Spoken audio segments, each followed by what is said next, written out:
BJP शासित प्रदेश का वो डिप्टी सीएम कौन है जिसके सामने वंदे मातरम का अपमान कर दिया गया? उसके सामने ऐसा क्या हुआ जिसके सामने आने के बाद अब लोग सवाल पूछ रहे हैं? वंदे मातरम पर सर्टिफिकेट बांटने वाले पीएम मोदी और गृह मंत्री अमित शाह अब क्या कहेंगे? 4 मिनट तक वंदे मातरम के नाम पर क्या हुआ जो भाजपाइयों के वंदे मातरम ज्ञान पर सवाल उठाता है। नमस्कार दोस्तों, मैं हूं परवीन सानी। दोस्तों, प्रधानमंत्री नरेंद्र मोदी ने लाल किले की प्राचीर से दिमागी नक्सल कहकर जो नया विवाद खड़ा किया है, अब लगता है सरकार उस विवाद की आग को ठंडा करने की बजाय उसके ऊपर वंदे मातरम का कंबल डालने में जुट गई है। क्यों? क्योंकि दिमागी नक्सल वाला बयान सरकार के गले की हड्डी बनता जा रहा है।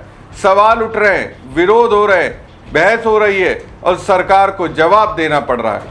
तो ऐसे में एक ऐसा मुद्दा निकालिए जिसमें भावनाएं हो, राष्ट्रवाद हो, कांग्रेस हो, सोनिया गांधी हो और देशभक्ति का तमगा बांटने का मौका हो, और फिर शुरू कर दीजिए वंदे मातरम का अपमान हुआ है। कांग्रेस को घेरो, सोनिया गांधी को घेरो, विपक्ष को घेरो और सबसे जरूरी लोगों का ध्यान उस बयान से हटा दो जिस पर सरकार से सवाल पूछे जा रहे हैं। यानी मुद्दा वही पुराना, ध्यान भटकाने का तरीका वही पुराना, बस इस बार पोस्टर पर वंदे मातरम लिख दिया गया है। लेकिन सरकार और बीजेपी शायद एक बात भूल गई है, वंदे मातरम कोई बीजेपी की जागीर नहीं है, ये देश के स्वतंत्रता आंदोलन का हिस्सा है। इसे आज़ादी के आंदोलन में अंग्रेजों के खिलाफ आवाज बुलंद करने वालों ने अपनाया था। लेकिन आज हालत ये है कि जिन लोगों को खुद इसके इतिहास और संदर्भ की पूरी जानकारी नहीं है, वही कांग्रेस को देशभक्ति का सर्टिफिकेट बांटने निकल पड़े। कमाल है, जिन्हें इतिहास की पूरी किताब पढ़नी चाहिए थी वो इतिहास की एक लाइन लेकर कांग्रेस की परीक्षा लेने बैठ गए, और अब कांग्रेस भी बीजेपी को उसी की भाषा में जवाब दे रही है। कांग्रेस पूछ रही है, आजादी की लड़ाई में आपका योगदान क्या था? अंग्रेजों के खिलाफ आपका संघर्ष कहां था? जब देश के लोग जेल जा रहे थे, लाठियां खा रहे थे, अपनी जिंदगी दांव पर लगा रहे थे, उस दौर में आपका राजनीतिक इतिहास क्या कहता है? और आज आप हमें देशभक्ति सिखाने चले हैं। यही कांग्रेस का हमला है। खैर, अब बीजेपी शासित राज्य के एक कार्यक्रम से जो बात सामने आई उसने साबित कर दिया कि कांग्रेस का बयान सही है। कांग्रेस किस आधार पर ये सब कह रही है, कांग्रेस बीजेपी पर हमला क्यों कर रही है, ये पूरा मामला सामने आने के बाद बीजेपी और उसके समर्थकों की भारी आलोचना हो रही है। कहा जा रहा है कि बीजेपी सरकार को पहले अपने लोगों और समर्थकों को सिखाना चाहिए, फिर दूसरों को घेरना चाहिए। यानी वंदे मातरम को लेकर देश में हंगामा खड़ा करके बीजेपी खुद फंस गई है। दोस्तों, बीजेपी वालों की आदत है, वो जिसमें परफेक्ट नहीं है उस पर दूसरों से सर्टिफिकेट मांगते हैं। मैं एक टीवी डिबेट देख रहा था, वहां वो बीजेपी का प्रवक्ता वंदे मातरम पर लंबी लंबी हाँक रहा था। इस दौरान विपक्ष के एक प्रवक्ता ने उनसे कहा कि ऐसा है, पहले आप वंदे मातरम गाकर बताएं। अब जैसी उन्होंने कहा वैसी बीजेपी का वो प्रवक्ता साहब गायब हो गया। कुछ देर बाद जैसे तैसे अपनी इज्जत बचाई। अब देखिए, कुछ ऐसा ही मामला बीजेपी शासित राज्य में सामने आया। वहां के डिप्टी सीएम को माफी तक मांगनी पड़ी।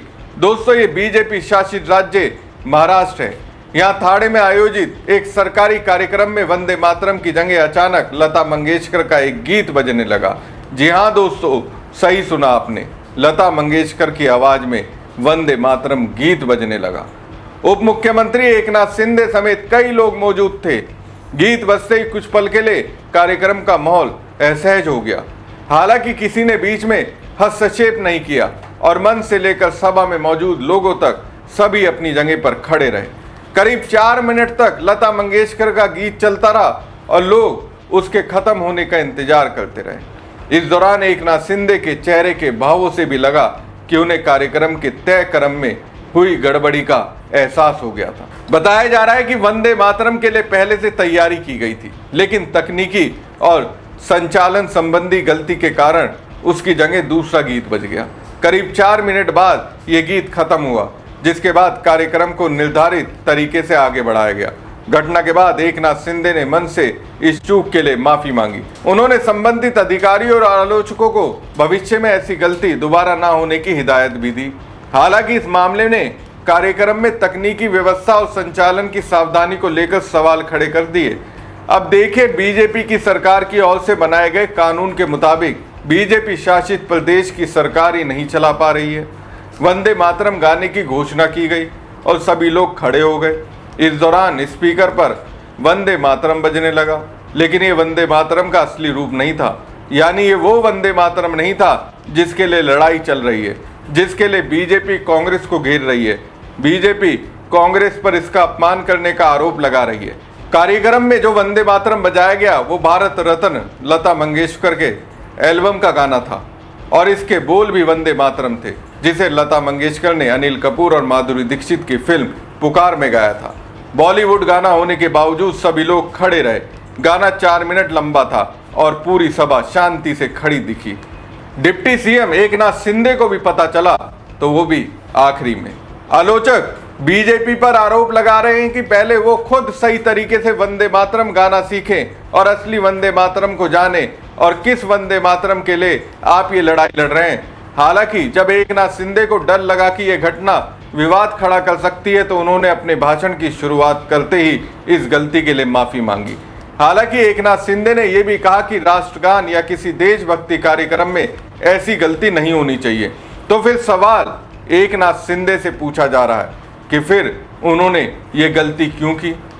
कांग्रेस के प्रवक्ता ने बीजेपी सरकार के कार्यक्रम में वंदे मातरम के अपमान पर निशाना साधा। उन्होंने कहा कि एकनाथ शिंदे कौन सा वंदे मातरम गा रहे हैं, अब भाजपा की भावनाएं आहत नहीं होंगी। शिंदे का विरोध नहीं किया जाएगा, शिंदे का पुतला नहीं जलाया जाएगा। तो दोस्तों, बीजेपी अब बुरी तरह घिर गई है। हालांकि पहले जब इस मुद्दे पर कांग्रेस और सोनिया गांधी को घेरने की कोशिश की गई थी, तो इंडिया गठबंधन एकजुट दिखी। सभी विपक्षी नेताओं ने बीजेपी को घेर लिया। यहां तक कि आम आदमी पार्टी के सांसद संजय सिंह ने खुलेआम पीएम मोदी को चुनौती दी थी। उन्होंने कहा था कि अगर पीएम मोदी टेलीप्रॉम्प्टर के बिना वंदे मातरम गा दें तो मैं उन्हें माला पहनाऊंगा। इसके अलावा उन्होंने बीजेपी पर जोरदार हमला भी किया। दोस्तों, कांग्रेस को वंदे मातरम पर पाठ पढ़ाने निकली बीजेपी अब खुद सवालों में घिर गई है।